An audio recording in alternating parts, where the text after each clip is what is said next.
The United States Constitution guarantees you the right to an attorney, but only if you're accused of a crime. Fox 6 investigator Brian Polson shows us why efforts to change that have run into roadblocks in Madison.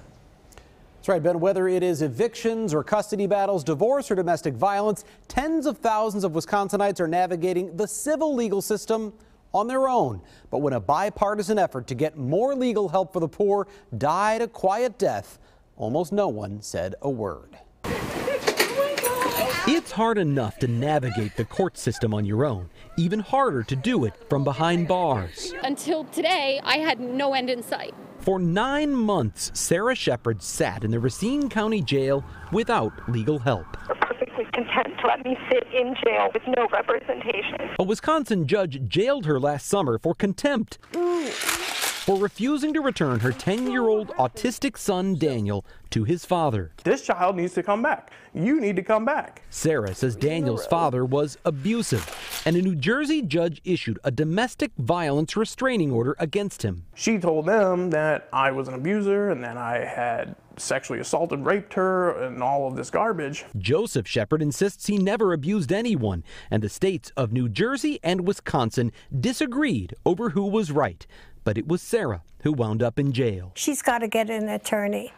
Well, what do you do when you can't afford an attorney? Sarah's grandma says the family couldn't afford to hire a lawyer, and the court declined to appoint one for her. You have no one sitting at the table with you, no one there to help you figure out what you're supposed to be saying, what might help or hurt. You've got typically an abuser with an attorney and a survivor with no representation whatsoever. Chase Terrier is spokesman for End Abuse Wisconsin. We've got to do more to ensure that survivors in this situation, whether they're incarcerated or not, have access to legal aid. The U.S. Constitution guarantees you a right to an attorney if you're accused of a crime.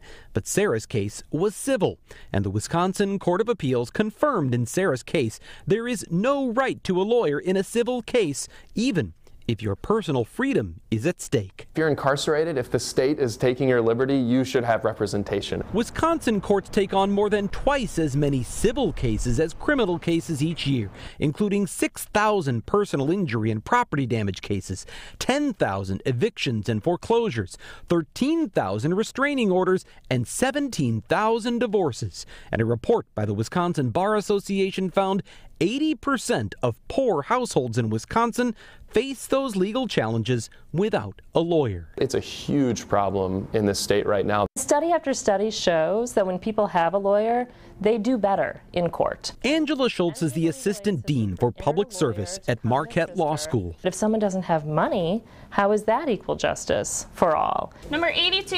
Schultz supervises the Marquette Volunteer Legal Clinic. I'm going to have you fill out this top sheet, which pairs volunteer attorneys and law students with people who need legal help. I'm just lost. But Schultz says their volunteers can only offer advice. I think you are in a strong position. Participants still have to go to court on their own. People are not getting a lawyer to stand by their side in court. Nonprofits like Legal Action of Wisconsin and the Legal Aid Society do represent thousands of poor people in court every year. But a 2013 report found those organizations turn away more than half of all eligible clients because of insufficient funding. The key is finding the money.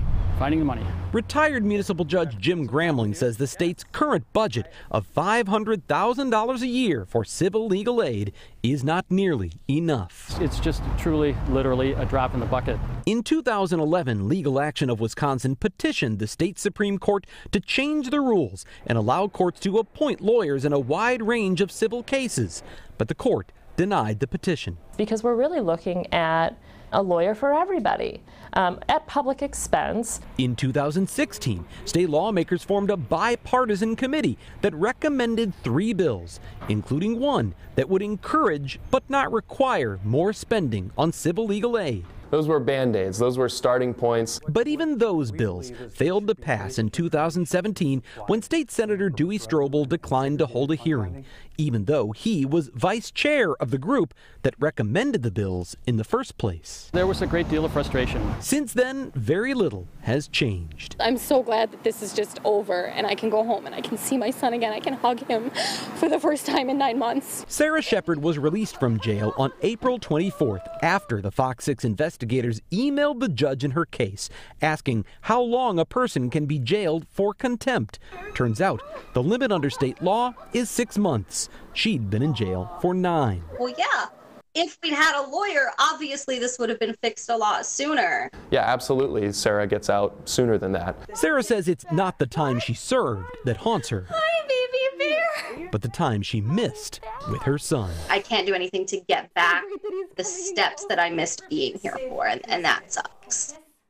Well, Sarah Shepard is now back in New Jersey with her son Daniel. Her Wisconsin divorce case remains open, and Joseph Shepard has filed a federal lawsuit in connection with the case.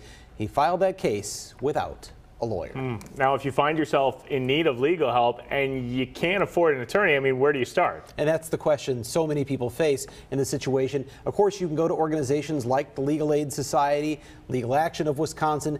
The State Bar of Wisconsin has resources for finding pro bono help. That's help that you get for free. You can check out Marquette's free legal clinic. We have information about all of those on our website, fox6now.com. There are other resources as well. For many people, they say they make all of these phone calls and sometimes it's still not enough.